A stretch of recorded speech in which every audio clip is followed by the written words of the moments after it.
This episode of Switchcraft is brought to you by Kimbalina66. Support Switchcraft and my other content for as little as $1 and get exclusive rewards over at patreon.com/runjumpstomp. Yes, the thing is on the door. Name. Patron. Well, I really, I think that's just awesome, man. File. Save project as... We'll call this. I really need to get these organized. 149.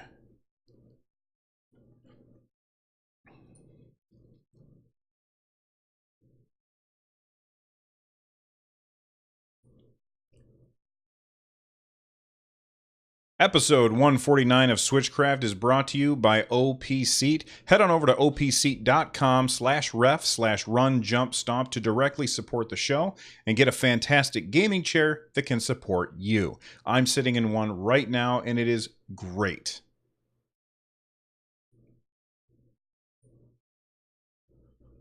Sponsor? Save? All right.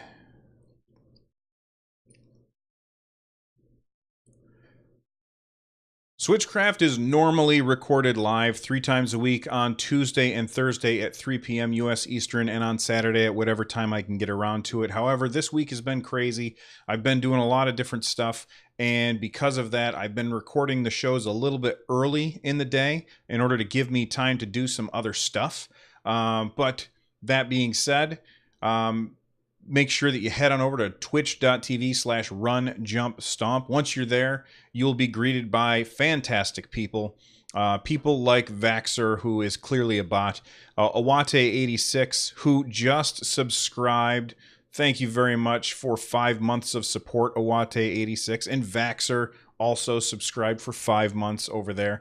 Aerslia, Link31254, who just got my logo tattooed on his... I'm going to assume arm. Otherwise, that's a really skinny leg. I'm not sure. Pudding, TF Wagner, and all the lurkers. I appreciate it. You guys are awesome. Thank you very much. Let's start with a quick little message I received on Twitter. And I forgot to actually put this in the show notes because I'm a dummy. Thanks, Awate. Notifications. Mentions. And I will add this to show notes right now.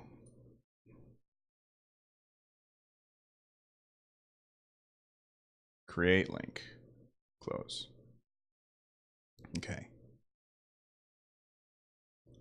At Nintendo Picks tweeted at me. They said, "Hey, Run Jump Stomp, a game that I'm looking for on Switch would be the Batman Arkham Trilogy. Those are great games." And I have to agree.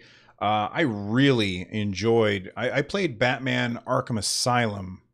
Yeah. I played Batman Arkham Asylum, and I 100%ed the game. And that's something I never do. I never go through and get all the collectibles and stuff. But Batman Arkham Asylum was so well crafted that I just had to keep playing it. And I absolutely loved every moment of playing that game.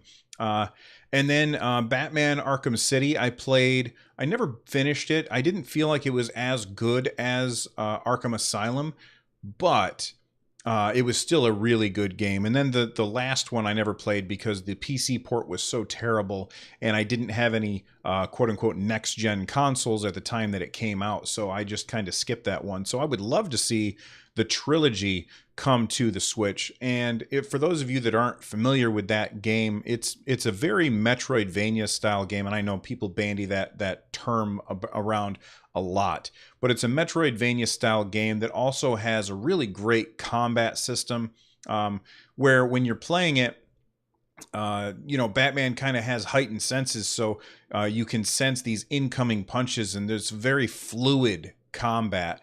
And they made the combat look like they did like in the movies, where Batman is just destroying people with his insane move list, basically. And they made it in a way that you could pull it off, and it makes you feel really, really powerful. And you keep upgrading your character and getting new gadgets and finding new ways to, or deciding how to upgrade your character. And it's really fun. It's a really, really fun game with a very great story. And of course, it's got Mark Hamill plays the Joker.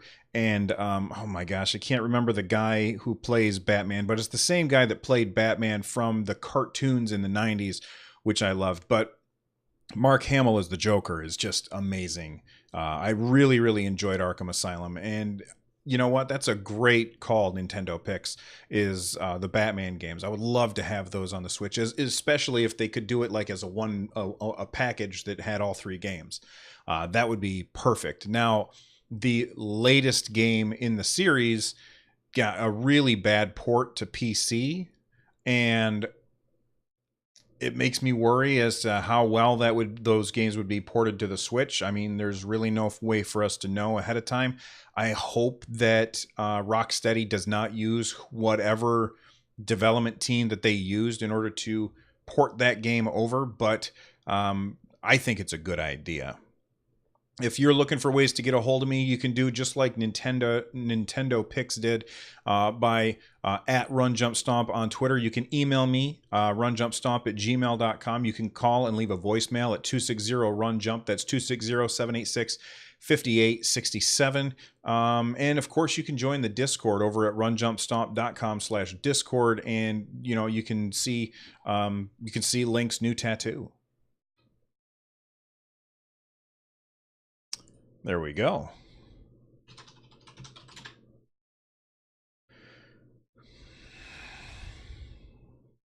Have you ever played the Arkham games though, Vaxxer? I mean, if you don't like Batman, then you probably wouldn't enjoy those games, but the Arkham games are fantastic. Hey Joel, what's up, man? Didn't even see you come in. Hope you have a great day. Thank you very much, Awate. 86. I just realized that I don't have my hat on. I owe you 5 minutes. 5 minutes of hype hat time. Hey Siri, set a timer for 5 minutes. Oh, you know what? No. Hey Siri, shut off the timer. Hey Siri, shut off the timer. Okay, it's paused yet. There, I can't do the timer because it's going to interrupt the podcast. I'll just do it for the next segment or something. I'll look at how long I've been talking for. File, save.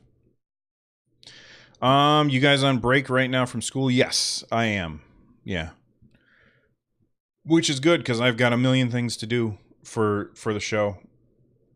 So much work. All right. All right, our first story of today is all about Super Mario Odyssey. Luigi's Balloon World is here. I had actually forgotten that it was coming, and then I got a whole bunch of emails, people saying, hey, did you play this? Did you play this? Yes, I have. I played it this morning. Luigi's Balloon World is really cool. So if you don't know what Luigi's Balloon World is, it's a free update for Super Mario Odyssey that adds Luigi to the game. And no, you don't get to play as Luigi, but Luigi will be found in every location in the game, and if you talk to him, he will give you two options. The first option is that you can take a balloon and go someplace and hide it, and you have, I think that they said you have as much time as you want to find it. Well, no, you get 30 seconds to, okay, let me start over.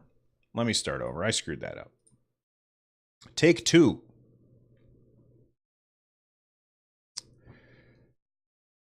Yeah, we get a February break. They give us a February break, Joel.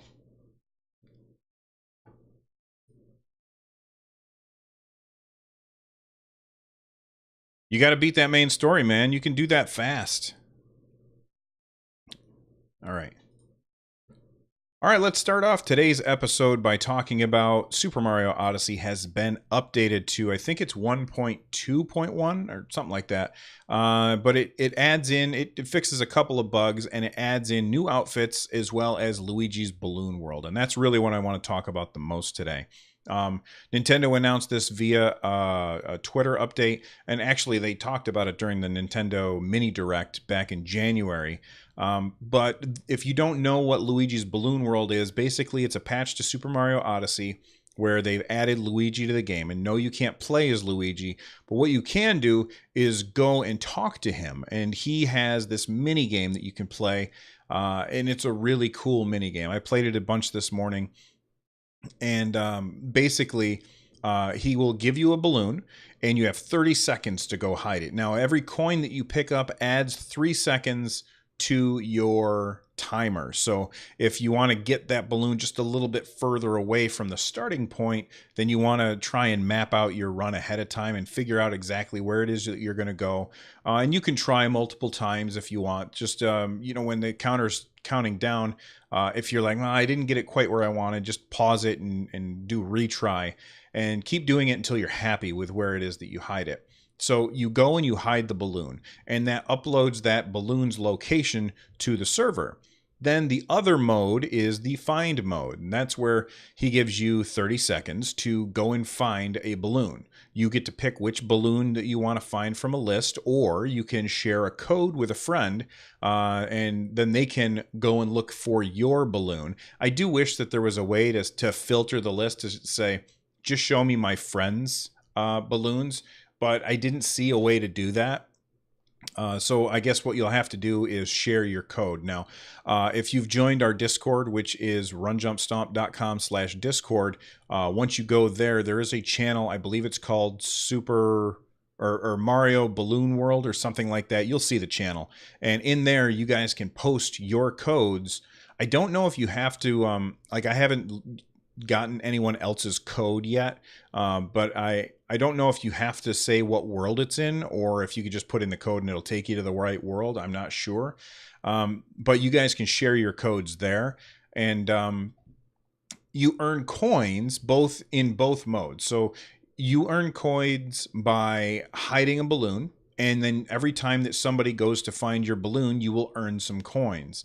And you can also earn coins by finding balloons, and you get like multipliers where if you find multiple balloons in a row, you'll get extra coins, or every time that you level up, you get extra coins. And this is really important because along with this patch of hiding and finding these balloons, there is, I think, 3 new outfits for the game. And if you add up the cost of buying all of the outfits, it's 14,000 coins, which when I first saw that, I was like, oh no, really? I've got to farm coins for that? I'm probably never going to get those. But when I was playing, I hid 3 balloons, I think, or maybe it was 4. I can't remember now. And then I was just playing to get balloons, and it was really fun to do that. But what I found out was every once in a while, you'll just, Luigi will be like, hey, you just earned 12 coins. Hey, you just earned 150 coins. Hey, you just earned 30 coins or whatever. And it adds up pretty quickly. So what I recommend that you do if you want to earn those 14,000 coins, which by the way is you have to max it out first. So don't try and save up 14,000 because the max that you can get is 9,999. So what you want to do instead is, go buy the stuff as you get the money for it. But go to every world, play Balloon World or whatever it's called. Go to every world and talk to Luigi, and then while you're there, you can hide a balloon in every world, and then other people are going to try and find that balloon. And I believe that you get extra money if people try and find it but don't. So you definitely want to make it hard to find. Otherwise, people would just put the balloon right outside and they'd get a lot more money that way. Now, that being said, it looks like this is now the best way to make money in the game. So I guess there were a lot of people who were grinding coins in Bowser's Kingdom, trying to get as much money as they could so they could unlock the super expensive stuff like the skeleton outfit or something like that.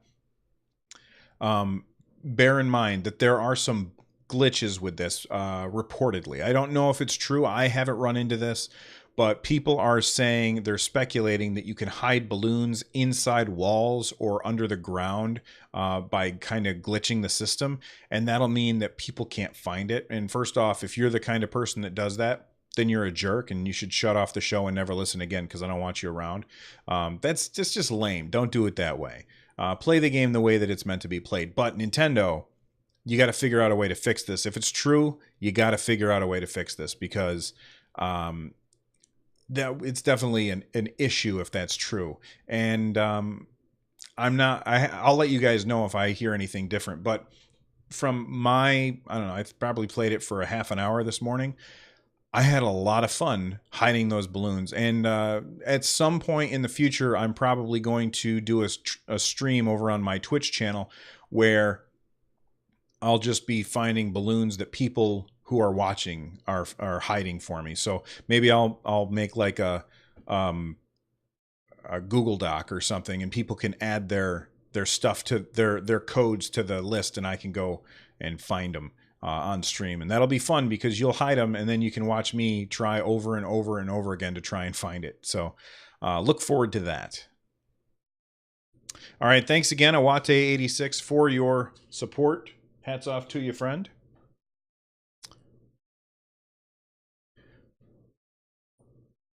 Name. I'll call that Green Mario. It's funny, I'm doing research for my NES archive. The next game that I'm working, I mean, I've got a couple that I've recorded already that I still have to edit, but I'm working on like writing the script and stuff for the next one, which is Super Mario Brothers, because it's the last of the launch games that I'm doing. And how was it? It was I guess Luigi means similar in Japan, in Japanese, I mean. Luigi means similar. And it's funny because Luigi is like pretty much similar to Mario. So even his own name is like a dig at him.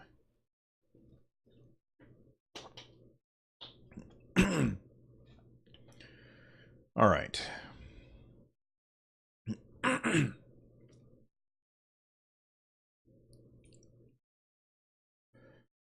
Well, speaking of Batman, there is the DC Superheroes DLC pack coming to Rocket League. It comes out on March 5th, and it's going to be featuring 2 Batmobiles, and as well as the Flash car, and I think it's going to have other stuff too. And these things look really, really good. Like, I think it was Casual Cleric posted in the Discord, I believe it was on Tuesday. He was like, "Did you talk about this on the show?" And I said, "No, I didn't really care." And then I watched the video that he posted, and I was like, "Oh man, those look really cool." So it also comes with like 20 plus customization items.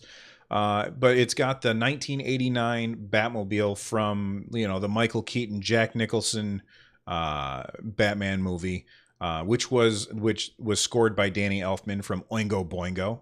There's a little bit of trivia for you. And it also has the Tumbler from the Dark Knight movie, which is a really cool looking model. And then they kind of did that one more thing and then showed the Flash car at the end, which looks really, really good. I'm hoping that they're gonna also have like Wonder Woman, Green Lantern, maybe a Superman car. All of that stuff would look really good. And I think that of all of the companies out there that are doing DLC, there's 2 companies that I feel like I feel like the best job with it. One of those is Nintendo. I feel like Nintendo's DLC is almost always worth it. I feel like they do a really good job at giving you a good amount for your money. And then another company, and it's not just these 2 companies, it's just these are the 2 that I'm going to talk about, is Psyonix. But Psyonix, they just do such a great job with DLC. I mean, they've got the Back to the Future car. They've got like that Hot Wheels stuff. And I think overall, that Psyonix does such a great job with the DLC. And it doesn't matter if you buy any of it, because it's all just cosmetic. It does not affect the game. Everybody can play equally. And that is the kind of DLC that I want to support, because it just allows me to make my game just a little bit different than yours. But it doesn't actually change the gameplay. And that's an important thing. And that's why I feel like Rocket League has a really good DLC system. Another company that I would say that does things like that the right way, and there's going to be people who don't agree with me on this, but is Blizzard. You know, like you play Overwatch and everybody is on a level playing field. No matter how long you've played, no matter how much money you have, everybody is on the level playing field because everybody has access to the same characters, and they still sell DLC in the form of these cool skins or spray tags or voice lines, which are, you know, really cool looking, but they don't affect gameplay. And not only that, but you can just save up your coins that you get from playing the game anyway and then buy exactly the skin that you want. And I feel like that's really the best way to go, is the same thing that Rocket League and Overwatch is doing. Like, those are really good ways to do DLC and or loot boxes. You know, we'll use a dirty word here. We're going to say loot boxes because those are both games that have loot boxes, but the loot boxes don't affect the gameplay at all. And you look at games like Star Wars Battlefront 2, which definitely the loot boxes do affect gameplay. Like, technically it does. When I was playing, it didn't really feel like I was being affected because I was having fun and I didn't know if the other person was overpowered or not. It didn't feel like anybody was overpowered. But that being said, I really, really like this DC Superheroes DLC pack that's just coming to Rocket League, and I think it might be one that I'll pick up. I'm looking. I don't see a price, so we'll have to let you know when that is, or when that comes out.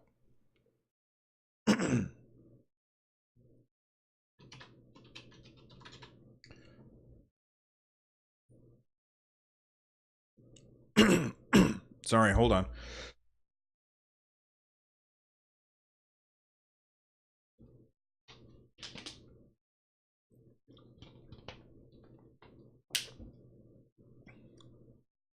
You know, looking at that tattoo again, Link, when that hair grows back, I'll have hair.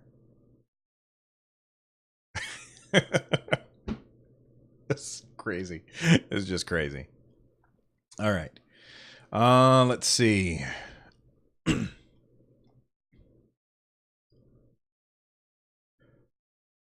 Fire Emblem Heroes made 5 times as much money as Super Mario Run.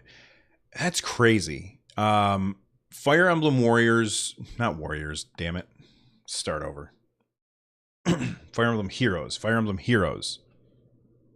All right, thanks. Thanks, Link. Let me save.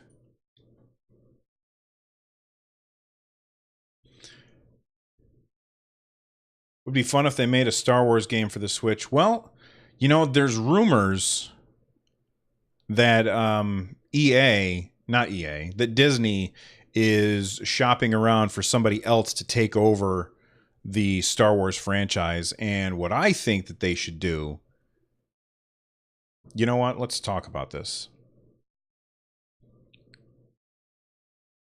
So I was between segments. This isn't going to be in the show notes at all, but in chat, Vaxer said it would be fun if they made some Star Wars game for the Switch. And, you know, I've talked about this before, but I've never actually recorded it or said it online or anything.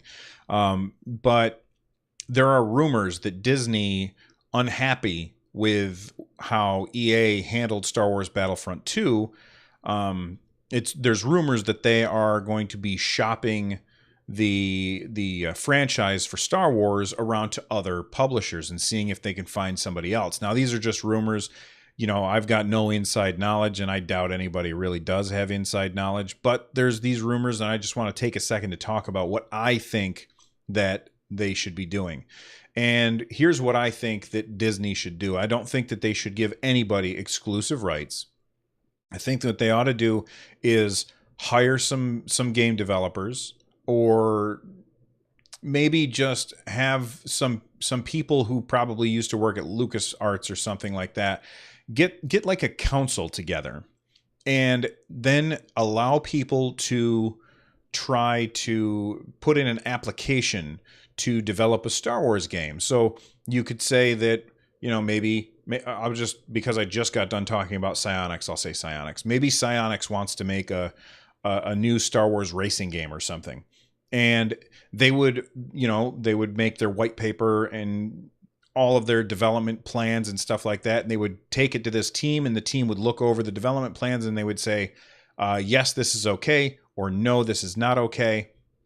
And then bring it back to us when you make some changes. And so then Psionics goes off, and they start, maybe they've been okayed, and they start doing some process, and maybe every 3 months or so they have to go back with another check-in to make sure that Disney is okay with where the direction that they're going with the game. Disney gets final say, but they don't have to do any of the work. And why would this be good? Well, it would be good for a couple reasons. First off, I think that you would get a lot more varied Star Wars experiences, and they would not all have to have storylines that mix in or don't mix in with the canonical lore of Star Wars, which Disney has completely upended and kind of starting over after they got rid of everything that happened in the extended universe, and now they're just picking and choosing the things that they want. And I think it would be good to give a lot of different developers the ability to handle this Star Wars stuff. And I'm sure that Nintendo would be able to give us something amazing to play on the Switch. Especially, we've got red and blue Joy-Cons, for crying out loud. It screams some kind of lightsaber game. It's got the gyroscopic motion controls.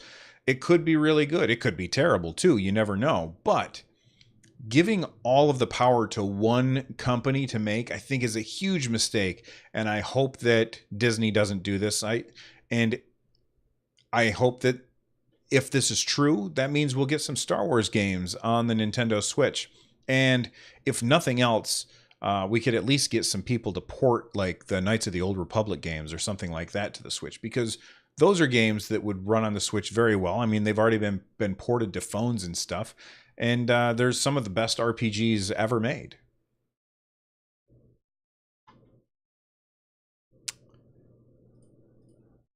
Star Wars. Save.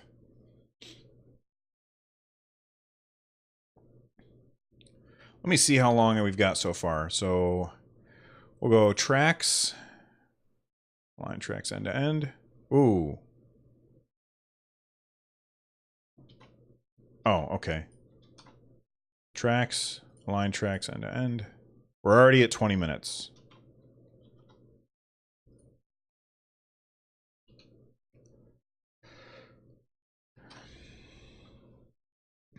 All right. So Fire Emblem Heroes has made 5 times as much money as Super Mario Run.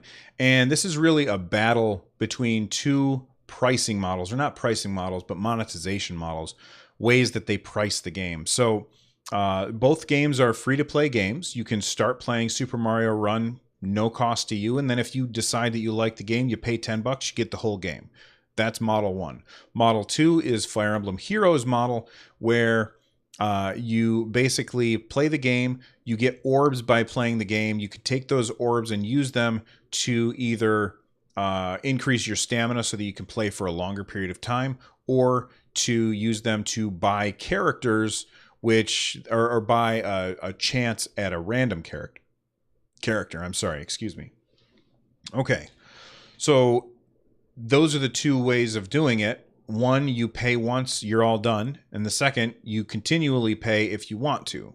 Now, I made a YouTube video about this. It's probably about 8 or 10 minutes long, so I'm not going to do the whole. I don't want to talk about this for 8 or 10 minutes here. If you want to go watch the YouTube video, just head on over to youtube.com/runjumpstomp. And then Mikey piped up in the Discord, and because I was kind of critical of Fire Emblem Heroes and their monetization model. And Mikey on Discord said, I am ready to defend Fire Emblem Heroes. The only top tier hero I'm missing is Brave Lyn, and I've spent $0. I like it significantly more than Super Mario Run as a game. If you ever really play it, they're actually very generous with orbs. So I guess all I'm saying is monetization model hasn't affected me hardly at all. And I think Fire Emblem Heroes is a deeper game with way more content than Super Mario Run. The story does suck, though. I don't even read it anymore. I just click through and enjoy the Fire Emblem Light. So why am I talking about this? Well, we've got a new mobile game coming from Nintendo, which I've talked about before, and that was Mario Kart Tour. And we were kind of having this discussion a couple weeks ago on the Discord as to what monetization model is Nintendo going to go with. Now, what I would personally want them to do is to go with the same model that they used for Super Mario Run.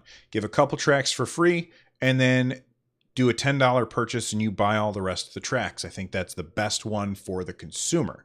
However, what is much more likely is that they will probably give you the whole game for free, and then you will probably earn, I don't know, gasoline or something. I don't know what the currency would be. Probably coins. I don't know why I said gasoline. So you would earn the Mario coins, and using those Mario coins, you could then buy like wheels and like the gliders and the different carts and things like that. So that's what I'm hoping for, is that we don't go with that model, but you never know what's going to happen. Maybe they'll go with the same model that Blizzard uses for Overwatch, where you're playing the game and you earn coins, and if you want to buy a loot box that contains that stuff, you can, or you can just use your coins for it. I'm not sure.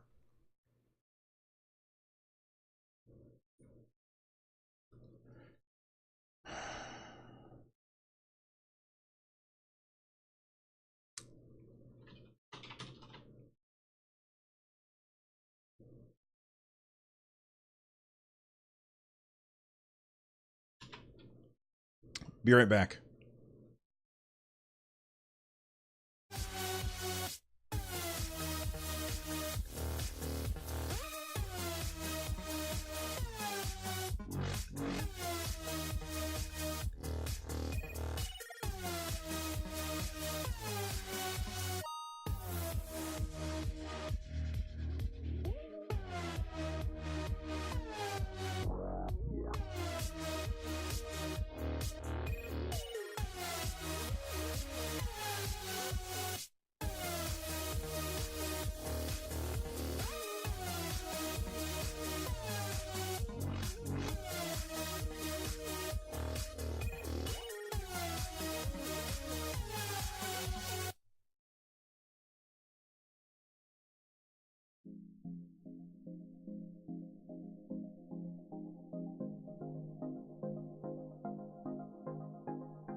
All right, I'm back.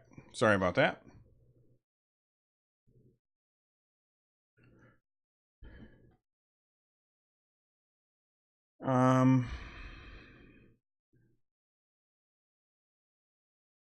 So that means he spent more on Super Mario Run.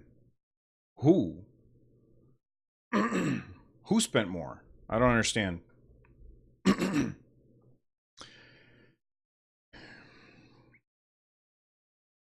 Save project.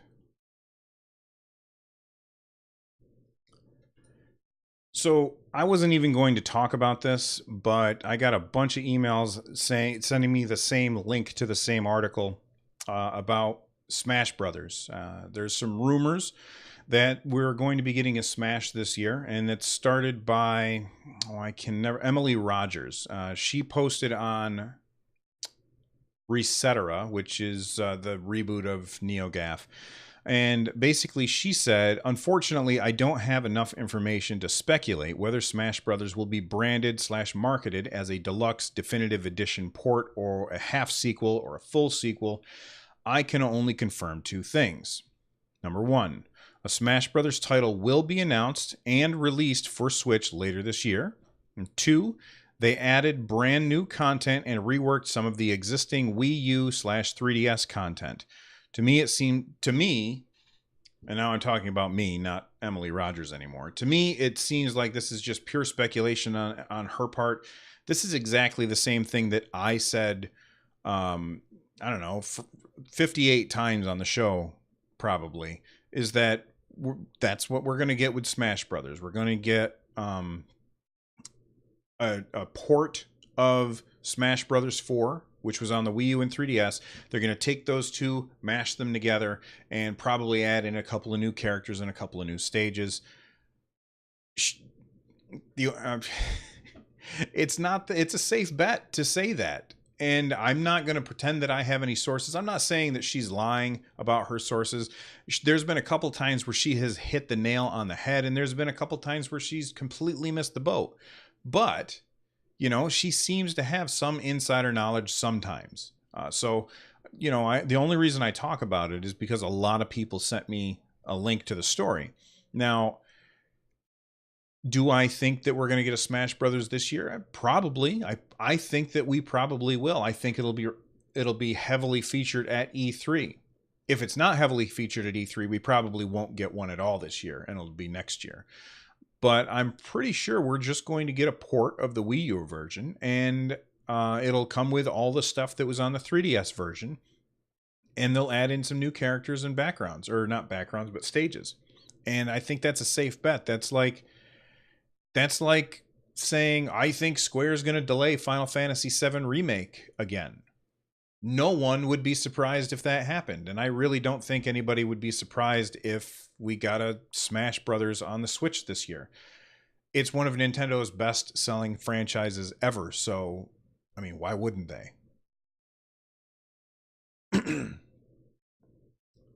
File save.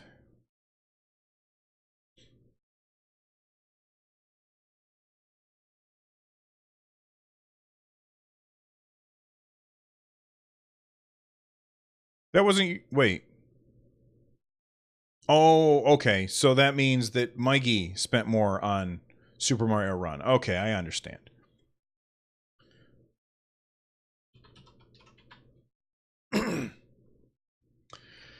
All right, one last thing before I go, and that is that I got a review code for The Final Station. It is from Tiny Build. It's one of the 6 games that Tiny Build announced, I think it was last week, or maybe it was the week before.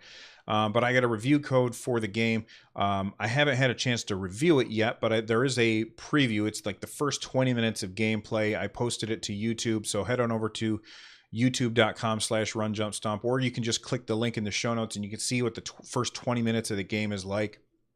My review won't be ready right away. I've got too much stuff that I have to take care of. But I will get my review done as soon as possible, and I'll talk about it on the show as well as post it to YouTube. But my initial impressions are that it is really fun. Really fun if you've got a Pro controller. I did not like playing it with the Joy-Cons, although I didn't really give it that much of a chance. So anyway, make sure you check out that preview, and let's wrap this up.